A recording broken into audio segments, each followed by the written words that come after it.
1980 දී president JR. Jayawardena ලංකාවේ කෘතිම වැස්සක් හදනවා. කෘතිම වැස්සක් කරනවා. ඩුබායි වල ඒක අත්හදා බලන්න මේ අවුරුදු කීපයකට කලින් නව නිපැයුමක් කියලා කියන්නේ මිනිස්සුන්ගේ හිතට එන දිව්‍යමය දායාදයක්. පාසල් වශයෙන් පොඩි කාලේ ඉඳලා ඒවට යොමු කිරීමක් තියෙනවා. එතකොට කොහෙද මේක සමහර විට රෝස්ටේම හිතන නැත්තේ ඔයාගේ අධ්‍යාපන පසුබිමත් එක්ක ඔයාට එහෙම දැනෙන්නේ නැහැ. නමුත් එහෙම ලංකාවේ සමස්තයක් විදිහට එහෙම දෙයක් වෙන්නේ නැහැ.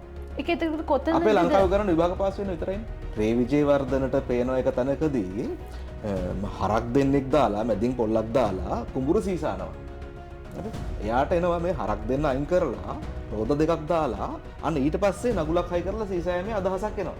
මේ අදහස අරගෙන ගිහිල්ලා එවකට ඉඳපු කෘෂිකර්ම ඇමති MD බණ්ඩට මේ අදහස ඉදිරිපත් කරාට පස්සේ MD බණ්ඩ කියනවා කෘෂිකර්ම ඇමති රේ විජේවර්ධනට රේ මේ ලංකාවේ මීහරක් ඕන තරම් ඉන්නවනේ අපිට මේ එහෙම ලෑන්ඩ් මාස්ටර් එකක් හදන්න අවශ්‍යතාවයක් නැහැ කියලා. අන්තිමට රේ විජේවර්ධන කියන ලෑන්ඩ් මාස්ටර් එක විකුණනවා ලෑන්ඩ් මාස්ටර් එකේ පේටන්ට් අයිති විකුණනවා ජපානට. දැන් අපි ජපානෙන් ගෙනවා ලංකාවට ලෑන්ඩ් මාස්ටර්. ජපාන් ජබර කියලා මේ ශාක හැදෙනවනේ වැව්වල මේක සුද්ධ කරන මැෂින් එකක් හදනවා. ඒ මැෂින් එක ලක්ෂ 10ක් විතර ලංකාවේ සල්ලි වලින් ලක්ෂ 10ක් විතර ගෙදන් කරලා මේක හදන්නේ. මේක හදලා මේක මේ දෙනවා රජයට වර්ධනය.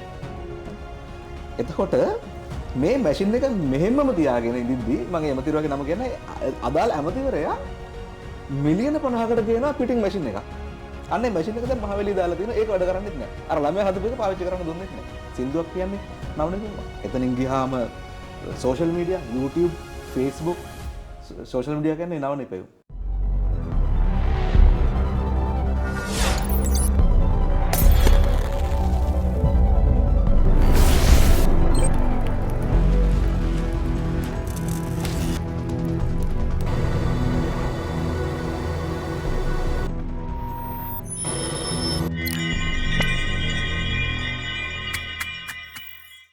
ඉතින් අපිට කියන්න ලංකාවේ ඇයි නව නිපැයුම් අඩු නැත්නම් ජාතික මට්ටමින් නව නිපැයුම් වලට දායකත්වය අඩුද ඇයි ලංකාවේ නව නිපැයුම් අඩු? ඔව් ලංකාවේ නව නිපැයුම් තියෙනවා. සාමාන්‍ය ජන සමාජයක new inventions තියෙන මොන විදියටද ලංකාවෙත් ඒ වගේම තියෙනවා. එකම දේ ඇවිල්ලා ලංකාවේ මේ new inventions apply කරන්නේ නව නිපැයුමක් අරගෙන ඇවිත් ඒක ප්‍රායෝගිකව යෙදීමක් කරන්නේ නැහැ. ඒක තමයි ප්‍රශ්නේ. නැත්තම් මේ නව නිපැයුම් කියන එක මිනිස් සමාජයට දීලා තියෙන දිව්‍යමය දායාදයක් විදිහට. මිනිසුන්ට ඒ වගේ සංකල්ප ඇති වෙන්නේ දිව්‍යමය දායාදයක් විදිහට. ඒක මිනිස්සුන්ට ඒක ලැබෙන්නේ අපේ සමාජය, අපේ ශිෂ්ටාචාරය තව ස්ටෙප් අප් කරගන්න. තව ලේයර් එකක් උඩට ගන්න. නමුත් මොනෑම හේතුවක් මත මොනෑම හේතුවක් කිව්වට මේවට නිශ්චිත හේතු තියෙනවා. ලංකාව වගේ රටවල් වල අපි විශේෂයෙන් ලංකාවේ මේක ඇප්ලයි කරන්නේ නැහැ. ඒක තමයි ප්‍රශ්නේ තියෙන්නේ. දැන් ඒක හින්දා තමයි අපිට පේන්නේ නව නිපැයුම අඩුයි කියලා. ඒ වුණත් දැන් පාසල් මට්ටමින් ඒකට පන්නරයක් විදියට අපිට මම කලිනුත් කිව්වා වගේ ප්‍රදර්ශන පවත්වලා එහෙම නැත්නම් ඒකට සර්ටිෆිකේට් එකක් දීලා ඒ වගේ ළමයින්ව ඒකට යොමු කරනවා. ඒකට අපිට කියන්න බෑ ඒක ලංකාවේ ඒකට තැනක් නැහැ කියලා. ඒතර කොතනද මේක නැවතුනේ? නෑ ඒක මේ රෝස්ට් එහෙම හිතෙනවද ලංකාවේ එහෙම නව නිපැයුම් ප්‍රදර්ශන ඔය කියන තරම් තියෙනවා කියලා? එහෙම නෑ. එහෙම තිබුණා නම් මෙතන නෙවෙයි අපි ඉන්නේ. එහෙම නෑ. ප්‍රැක්ටිකලි ඒක ඒ නව නිපැයුම් වල යොදා ගැනීමේදී අඩුවක් දකිනවා. ඒ වුණාට මම යොදන්නේ අඩුවක් නෙවෙයි යොදන්නෙම නෑ. ඒ කියන්නේ ලංකාවේ හදන නව නිපැයුමක් කොහෙද ලංකාවේ ඇප්ලයි කරලා තියෙන්නේ? එහෙම ඇප්ලයි කරන්නේ නැහැ ලංකාවේ. ඒක තමයි මේ රටේ හැටි. ඒක ඇත්ත. දැන් එහෙම ඒ නැති වුණාට අපි මුලදී පාසල් වශයෙන් පොඩි කාලේ ඉඳලා ඒවට යොමු කිරීමක් තියෙනවා. එතකොට කොහෙද මේක සමහර විට රෝස්ටේම හිතන නැත්තේ ඔයාගේ අධ්‍යාපන පසුබිමත් එක්ක ඔයාට එහෙම දැනෙන්නේ නැති. නමුත් එහෙම ලංකාවේ සමස්තයක් විදිහට එහෙම දෙයක් වෙන්නේ නැහැ. ඒක එතකොට කොතනද අපේ ලංකාව කරන විභාග පාස් වෙන විතරයිනේ. ඇත්ත. එතකොට නව නිපැයුමකට එන්නේ නැහැ. හැබැයි මෙහෙම එකක් තියෙනවා. විභාග පාස් වෙන ඉගෙනුවට ඒක ඇත්ත මොකද මම අර කිව්වේ නව නිපැයුමක් කියලා කියන්නේ මිනිස්සුන්ගේ හිතට එන දිව්‍යමය දායාදයක්. එතකොට මේක මිනිස්සුන්ට එනවා. නව නිපැයුම කරනවා. අර තියෙන මේ අපේ රටේ තියෙන සම්පත් වලින් තියෙන දැනුමෙන් මිනිස්සු නව නිපැයුම් කරනවා. new inventions ඕන තරම් තියෙනවා. නමුත් මම අර කියව ප්‍රශ්නේ තියෙන්නේ. ඒ ප්‍රශ්න නිසා තමයි මට හිතෙන්නේ මොකද්ද ප්‍රශ්නය මේක ඇප්ලයි කරන්නේ නැහැ. ඒකට හේතුව විදියට මොකද්ද ලගන්නේ? හේතුව දේශපාලනිකයි.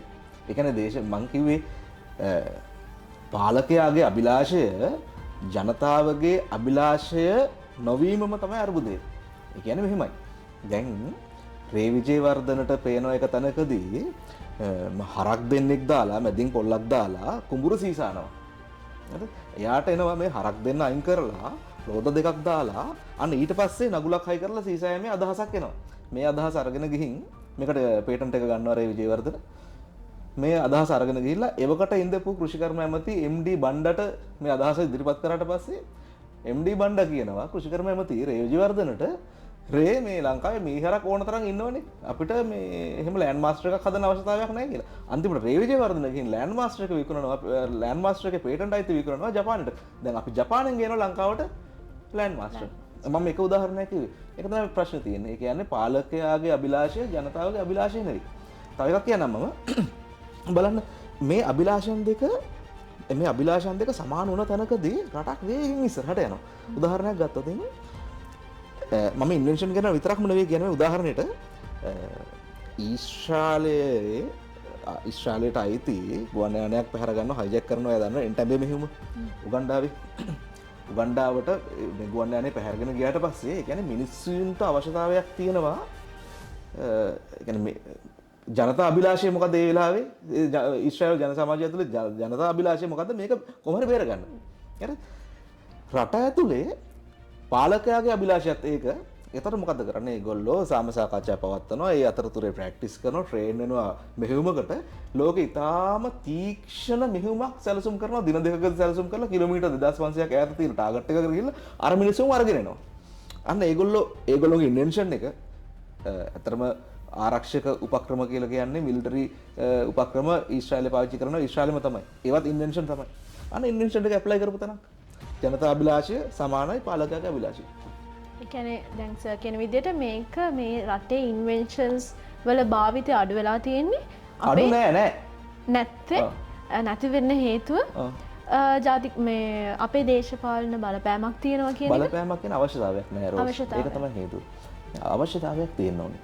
දැන් ගත්තොතින් මීට අවුරුදු කීපයකට කලින් ලංකාවේ අනුරාධපුරේ පැත්තේ පාසල් ශිෂ්‍යයෙක් දැන් ඔහු පාසල් ශිෂ්‍යයෙක් නෙවෙයි දැන් ඔහු වැඩිහිටියෙක් හදනවා මම උදාහරණයක් කියන්නේ නියර බඳින මැෂින් එකක්.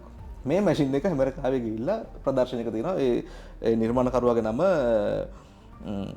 නාමල්උදාර පීසිරි. හරි? මේ chat GPT එකේ ගිහුවම එනවා. මේක ඇමරිකාවේ නවනිපැයුම්කරුවන්ගේ ප්‍රදර්ශනයකදී පළමු ස්ථානයට එනවා. හරි? එයාට හම්බ වෙන අවුරුදු 10ක ඇමරිකන් වීසා NASA එකෙන් එයාගේ නමින් තරුවක් නම් කරනවා. දැන් අද උදේ මම එක කතා කරා අය. NASA එකෙන් තරුවක් නම් දැන් මෙයා ඇමරිකාවේ ඉන්නේ නැහැ අවුරුදු 10ක වීසා දීලා තියෙද්දි ඇමරිකාවේ ඉන්නේ නැහැ. දැන් හිතන්නකෝ දැන් සාමාන්‍ය කෙනෙකුට අවුරුදු 10ක යුරෝපයේ හෝ ඇමරිකාවේ වීසා දුන්නොත් එයා එහෙ ඉන්නවා. එයා මේ ලංකාවට ආදරේ මිනිස්සෙක් එයා ලංකාවට එනවා. හරි? අද වෙනකන් කෝ අර මැෂින් එක ඒ මැෂින් එක නියරක් බැන්දද? ඒ මැෂින් එක තියෙනවද? නෑනේ. ඒ ළමයා සාමාන්‍ය විදිහට දැන් ඔහු වැඩි හිටියේ සාමාන්‍ය විදිහට රස්සාවක් කරගෙන ඉන්නවා. ඒ කියන්නේ ඔහුගෙන් සත පහක වැඩක් ගත්තේ නෑ මේ සමාජයේ. ඒක තමයි විදිහ. එතකොට සර් කියන්නේ එතකොට මේක මේ අපේ තව එකක් කියනම ඔහුම හදනවා ආපහු දෙවෙනි වතාවට වැව් මේ ජලාශ සුද්ධ කරන ජපන් ජබර කියලා මේ ශාක හැදෙනවනේ වැව් වල මේක සුද්ධ කරන මැෂින් එකක් හදනවා. ඒ මැෂින් එක ලක්ෂ 10ක් විතර ලංකාවේ සල්ලි වලින් ලක්ෂ 10ක් විතර වියදම් කරලා මේක හදන්නේ. මේක හදලා මේක මේ දෙනවා රජයට බාර දෙනවා. එතකොට මේ මැෂින් එක මෙහෙමම තියාගෙන ඉඳිද්දි මම ඇමතිවරයාගේ නම කියන්නේ අදාළ ඇමතිවරයා මිලියන 50කට ගේනවා පිටින් මැෂින් එකක්. අන්න ඒ මැෂින් එක දැන් මහවැලි දාලා තියෙනවා. ඒක වැඩ කරන්නේත් නැහැ. අර ළමයා හදපු එක පාවිච්චි කරන්න දුන්නෙත් නැහැ. එතකොට සර් කියන්නේ මේක අපේ පාසල් අධ්‍යාපන ප්‍රශ්නයක් නෙවෙයි. මේක සියල්ල මේක දේශපාලන අර්බුදයක්. දේශපාලන අර්බුදය කනගාටු කාරණේ يعني අද වෙනකොටත් දේශපාලන ප්‍රශ්නේ විසඳිලා නැහැ. ඒ ප්‍රශ්නේ මේකේ තියෙනවා.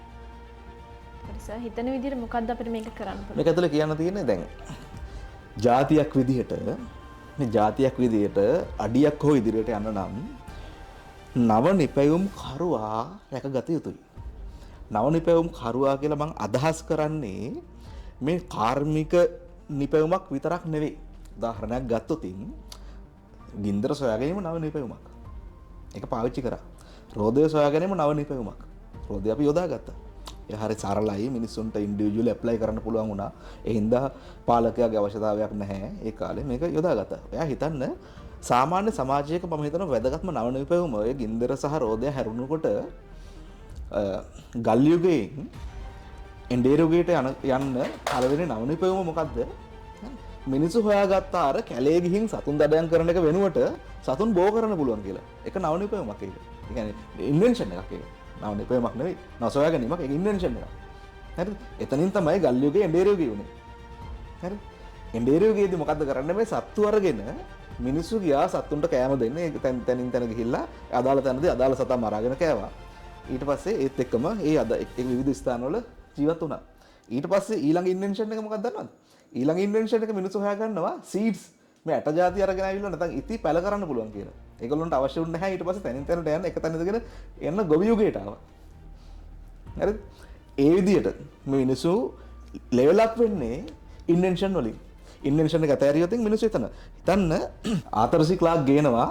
ආතර් සී ක්ලාක් අදහසක් ඉදිරිපත් කරනවා චන්ද්‍රිකාවක් යවලා පොළොව වටේ කැරකෙන සලස්වලා ඕබිට් එකක කක්ෂයක අන්න එතනින් තොරතුරු sannivedanaya කරන්න පුළුවන්. ඒ වගේම පොළොව ස්කෑන් කරන්න පුළුවන්. ඒ කියන්නේ මේ ආතර් සී ක්ලාක්ගේ අදහසක් එනවා ලෝකෙ වටේ චන්ද්‍රිකාව කක්ෂගත කරන්න පුළුවන්. ඒ චන්ද්‍රිකාව කක්ෂගත කරන්නේ හඳ පොළොව වටේ කැරගෙන යම්සේද අන්න ඒ විදිහට සැටලයිට් එකක් මේක වටේ ඕබිට් එකක කක්ෂගත කරන්න පුළුවන් කියන අදහසක් ගන්නවා. ඒ අදහස ඇප්ලයි කරා. චන්ද්‍රිකාව හැදුවා. චන්ද්‍රිකාව කක්ෂගත කරා. ඒ කියන්නේ එහෙම තමයි. අලුතෙන් අදහසක් එනවනම් ඉන්වෙන්ෂන් කියලා කියන්නේ හැමදෙස්සෙම මානවයාට ලැබෙන දායාදයක්. ඒක ඇප්ලයි කරන්න ඕනේ. එතකොට සර් කියන්නේ දැන් ජාතියක් විදිහට අපි ඉස්සරහට යන එක සෑහෙන අඩු වෙලා තියෙනවා මේ ඉන්වෙන්ෂන්ස් වලට අතහිත දෙන්නේ නැති නිසා. ඔව් ඉන්වෙන්ෂන් වලට අතහිත දුන්නේ නැතත් රෝස් ඉන්වෙන්ෂන්ස් එනවා. මිනිස්සු නව සොයා ගැනීම නව නිපැයුම් කරනවා. පොයින්ට් එක මම නැවත වතාවක් කියනවා. පොයින්ට් එක ඇවිල්ලා මේක ඇප්ලයි කරන්න හිතෙන්න ඕනේ. දැන් ගත්තොත් මෝස් කෝඩ් එක හොයාගත්තට පස්සේ මෝස් කෝඩ් එක ඇප්ලයි කරා. අදටත් තියෙන මෝස් කෝඩ් එක. US Navy එකේ පොව අදටත් මෝස් කෝඩ් එකෙන් sannivedana තියෙනවා. බල්බ් එක හොයාගත්තා බල්බ් එක ඇප්ලයි කරා. ඇප්ලයි කරේ නැති වුණොත් ඒ ඉන්වෙන්ෂන් එක ඒ කියන්නේ මං කියන දිව්‍යමය දායාදය අපි යොදා ගන්න නැහැ නේ. ඒ කියන්නේ මැනිකක් දෙන ඔයාට. හරිද? මේ මැනික ඔයා තියනවා පැත්තකින් තියලා තියෙනවා. විසි කරනවා. ඒ වගේ වැඩක් නෙමෙයි. ඉන්වෙන්ෂන් එක ඇප්ලයි කරන්නේ නැහැ. ඒ කියන්නේ ඉන්වෙන්ෂන් එකක් දෙන්නේ අපිට ඇප්ලයි කරන්න.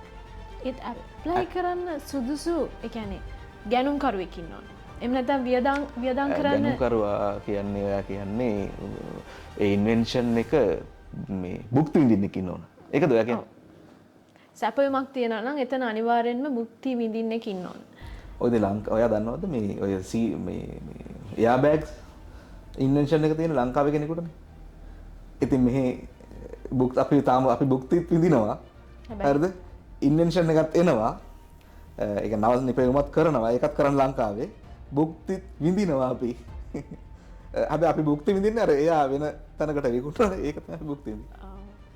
නවනිපයුමක් කියලා කියන්නේ යන්ත්‍ර සූත්‍රයක් හදන එක එහෙම නැත්නම් තාක්ෂණය අපි ඒ දේවල් වලට යොදන එක විතරක් නෙමෙයි නේද?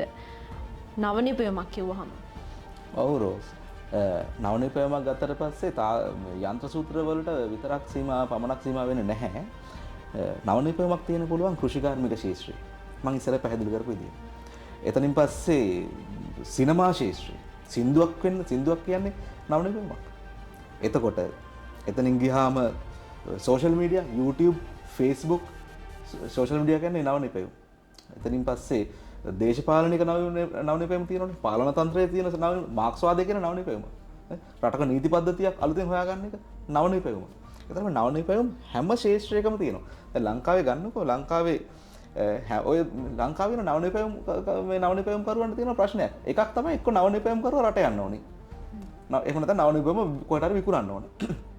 එහෙම නැත්නම් ලංකාවෙත් පිරිසක් ඉන්නවා එක බෞද්ධ ජාතික සමාගම් කාර්යයක් ටිකක් ඉන්නවා මේ නවනිපයුම මේ මිනිස්සුන්ගේ ආර්ථික පසුබිම පදනම් කරගෙන යම් ඉතා අඩු මිලකට ඒ නවනිපයුම හොරකම් කරනවා. ඒක මිලදී ගැනීමකට වඩා හොඳ පැහැදිලිම අර්ථ දැක්වීම කියන හොරකම් කරන එක තමයි කරන්නේ. එහෙම නැත්නම් සමහර ලාවට නවනිපයුම විකෘති කරනවා. සමහර අවස්ථාවල බලන්නකො ෆිල්ම් ඉන්ඩස්ට්‍රි එකේ කොච්චර එහෙම දේවල් වෙනවද කියලා. මම ෆිල්ම් බලන කෙනෙක්. එතකොට මම දැනුවත්වත් එහෙම දෙයක් වෙලා තියෙනවා. ඒකේ උනේ ෆස්ට් ටයිම් මම අපේ ශ්‍රී ලංකාවේ ෆස්ට් ශ්‍රී ලංකන් ෆිල්ම් එක විදියට එන්නේ කඩවුණු පොළොන්දුව. ඊට පස්සේ එනවා වර්ණ චිත්‍රපටයේ විදියට රන්මුතු දුව. ඊට පස්සේ ෆස්ට් 3D ෆිල්ම් එක විදියට එනවා Zoom ෆිල්ම් එක. ඊට පස්සේ ෆස්ට් ඇනිමේෂන් ෆිල්ම් එක විදියට ෆස්ට් ඇනිමේෂන් 3D එක 3D එක ඔව් ගජමෑන් එනවා. හැබැයි මම දැක්කා මේ සම්මාන උළෙල එක 3D ෆස්ට් 3D ෆිල්ම් එකට දෙන සම්මානය දෙනවා විජයබා කොල්ලය. ඔව් විජයබා කොල්ලය මාත් දැක්කා ඒක. ඒක නෙමෙයි එතකොට එතන තන අහිමි වීමක් තියෙනවා. ඒ කියන්නේ ඉන්වෙන්ෂන් මං අර කිව්වේ ඉන්වෙන්ෂන් කොල්ල කනවනේ.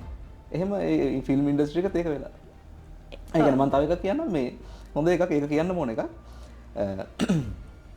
ලංකාවේ රේල් ගේට් එකක් හදනවා ශ්‍රී ලංකන් ඉංජිනේර කෙනෙක්. එයාගේ ඉන්වෙන්ෂන් එකක්. ඒතර ඒගොල්ලෝ එයා මේ පොළොවේ වයිබ්‍රේෂන් එක සිග්නල් එකක් විදිහට අරගෙන රේල් ගේට් එක හදනවා. මේ රේල් ගේට් එක මේ මාතර මේ පැත්තේ කෙනෙක්. මම ඒක දැක නිවුස් වල මම පුද්ගලිකව වඳුරන්නේ නැහැ. එයා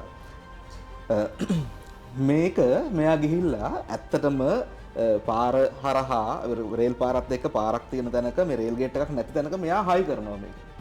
හරිද? හයි කරාට පස්සේ රේල්වේ එකෙන් මෙයාට දැනුම් දෙනවා වහාම මේක අයින් කරගන්න නැවත වතාවක් එහෙම වුණොත් නඩු පවරනවා කියලා. හරිද? අන්න ඒ විදිහට තමයි ඉන්වෙන්ෂන් නව නිපැයුම් කරුවාට නව නිපැයුම් කරුවාට උරුම තැන වෙන් කරලා තියෙන ඒ විදිහට. පස්සේ එයා ඒ ගිහිල්ලා ඒක අරගෙන ගිහිල්ලා එයාගේ ගෙදර හයි කරගත්ත ඉසදින් ටවුන් එකේ මාතර ඉසදින් ටවුන් එකේ ගෙදර හයි කරගත්තා අර ගේට්ස් දෙක. දැන් මන් දන්න විදිහට තවමත් ඉතා දුරින් තමයි කෝච්චි පාර තියෙන්නේ. මේ කෝච්චියක් යනකොට ගෙදර තියෙන ගේට් එක ඇරෙනවා ගියාට පස්සේ යනකොට වැහෙනවා ගියාට පස්සේ ඇරෙනවා. ඉතින් එහෙම තමයි මේ ඉන්වෙන්ෂන් කරුවන්ට ලංකාවේ සැලකන්නේ. සර් ඒකට විසඳුමක් විදිහට මොනවා හරි දකින්නවද? විසඳුමක් විදිහට තින් ලංකාවේ ඉතා මේ අනපේක්ෂිත දේශපාලන පරිවර්තනයක් වෙලා තියෙනවා. ඒක සාධනීය විදිහට මේකට බලපෑමක් ඇති වුණොත් හොඳයි. ඉතින් මම අපිට දකින්න පුළුවන් ළඟම පිළිතුර තියෙන්නේ එතන. ඒ වෙනුවෙන් අපි මොනවා හරි කරන්න ඕනේ? ජනතාව විදියට. ජනතාව විදියට අපි කරන්න ඕනේ අපි අධෛර්යමත් නොවී ඉන්න එක. ඒ කියන්නේ සමහරලාට ඒකත් වැදගත්. ඒ කියන්නේ සමාජයෙන් ලැබෙන ප්‍රතිචාරات එක්ක බොහෝ විට නිර්මාණකරුවා නවනිපැයුම් කරුවා අධෛර්යමත් වෙන්න පුළුවන්. ඒක ඉතාම බරපතලයි. අපේ පුද්ගලික ජීවිතෙත් එහෙම වෙනවනේ. දීර්ඝකාලීනව කුමක් හෝ හේතුවක් මත මිනිසෙක් දීර්ඝකාලීනව අසාර්ථක වුණොත් ඔහු මානසිකව කඩාගෙන වැටෙනවා. ඔහුගේ පෞරුෂය කඩාගෙන වැටෙනවා. මේ වගේ අවස්ථාවක එහෙම මිනිස්සුන්ට වෙද්දී නවනිපැයුම් කරුවා අඩුම තරමේ ඔහු අධෛර්යමත් නොවී සිටීමම කැපකිරීමක්. අපිට ඉල්ලන්න තියෙන මිනිස්සුන්ගේ අධෛර්යමත් නොවී සිටීම. දැන් පවතින තත්ත්වයක් එක්ක නව නිපැයුම් කරුට තියෙන ඒ උපකාර දායකත්වය ඊටාම අඩු මොහොතක ඒ වගේ කෙනෙක් මොනවාද ඉස්සරහට කරන්න ඕන? නව නිපැයුම් කරුවා වැදගත්ම දේ තමන්ගේ ධෛර්යය පවත්වා ගැනීම. මොකද හේතුව ඔය ඇතැම් අවස්ථාවල සමහර පාලක පන්තින් එනවා නව නිපැයුම් කරුවා දෙස සාධනීය බැල්මක් බලනවාට වඩා නව නිපැයුම් කරුවාගේ නිර්මාණය ප්‍රායෝගික තලයට අරගෙන එන්න කැමති පාලක පන්තියක් සමහර අවස්ථාවල එනවා. පාලකයෝ එනවා. උදාහරණයක් ගත්තොත් 1980 දී ප්‍රෙසිඩන්ට් ජේ.ආර්. ජයවර්ධන ලංකාවේ කෘත්‍රිම වැස්සක් හදනවා. කෘත්‍රිම වැස්සක් කරනවා. ඩුබායි වල ඒක අත්හදා බලන්න මේ අවුරුදු කීපයකට කලින් ඩුබායි වල. ලංකාවේ එහෙම ඉඳපු අය හිටියා. ඉතින් ඒත් එක්කම තමයි ඉතින් මේ දේශපාලනික තත්ත්වයක් එක්ක සමහර අවස්ථාවලදී නව නිපැයුම් කරුවා අමතක වෙනවා. කොටිම රට දියුණු කරන්න අමතක වෙනවා. එහෙම දේවල් වෙනවා. වැදගත්ම දේ නව නිපැයුම් කරුවා රජයෙන් හෝ වෙනත් ආයතන වලින් තමන්ට ලැබෙන ආධාර උපකාර ගැන නොසිතා තමුන්ට අදාළ යුනික් මෙතඩ් එකක් පාවිච්චි කරන නිර්මාණයේ ස්වභාවය මත සමහර ලාවට කෘෂිකාර්මික නිෂ්පාදනයක් නම් සමහර ලාවට කෘෂිකාර්මික නිෂ්පාදනය සම්බන්ධ සමාගමකට සම්බන්ධ වෙන්න පුළුවන්. ඒකට ක්‍රම නැතුවම නෙවෙයි. එවැනි ක්‍රමයකට හෝ තමන්ගේ අරමුණ කරා ළඟා වීම ඉතා වැදගත්. මොකද නව නිපැයුම් කරුවෙක් අහිමි වීම ඔහුගේ අහිමි වීමකටත් වඩා ඒක ජාතීය අහිමිවීමක්, රටකට සිදුවෙන විශාල පාඩුවක්. ගොඩක් ස්තුතියි සර්. අද මේ වගේ කතාවක් මේ වගේ හරබර කතාවක් අපිත් එක්ක කරාට මම හිතනවා නව නිපැයුමක් කරපු සහ කරන්න ඉන්න කෙනෙක්ට මේක ලොකු පන්නරයක් වෙයි කියලා. ඔයගොල්ලෝ නව නිපැයුමක් කරන්න ඉන්නවනම් කරානම් නවත්තන්න එපා. ඒක කරගෙන යන්න. අපිට අවශ්‍ය ඒ මාකට් එක ඒ ශ්‍රේෂ්ඨ වලට අපිට පෙන්නලා අපිට ඒක මුදල් කරගන්න පුළුවන්. ඒක නිසා ඒ තාක්ෂණය ඉගෙන ගන්න එක නවත්තන්න එපා. තවත් මේ වගේම හරබර කතාවකින් නැවතත් හම්බෙමු. සුබ දවසක්.